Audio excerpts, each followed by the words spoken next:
If you go to the Guild of Master Sweeps show or receive their communications as we do, you'll be familiar with the wonderful work of Jez Brooke at Off Grid Design, who handles their design and marketing.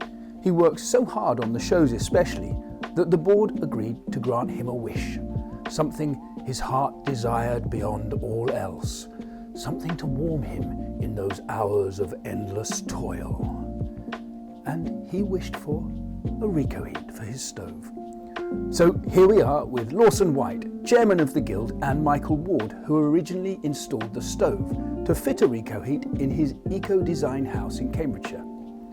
The whole house is built to the highest standards of efficiency and off-grid self-reliance, and the Recoheat is a great way to maximise the energy it produces and keep the house toasty warm. So the stove's actually in the middle of the house, but behind here it goes through to a cupboard,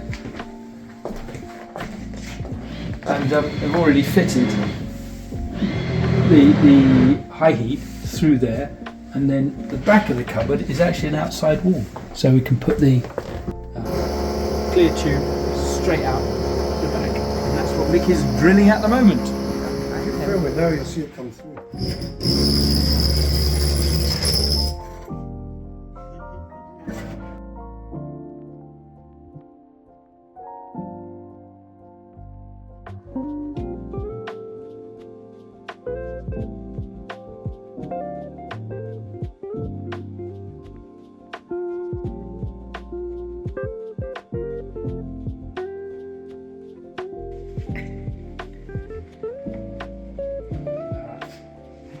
Gorgeous. So thank you very much to Michael Ward at Ward Solutions, to Lawson Wight of the Guild of Master Sweeps, and to Jez Brooke of Off Grid Design, and here's to a lovely warm winter in a fully off-grid home.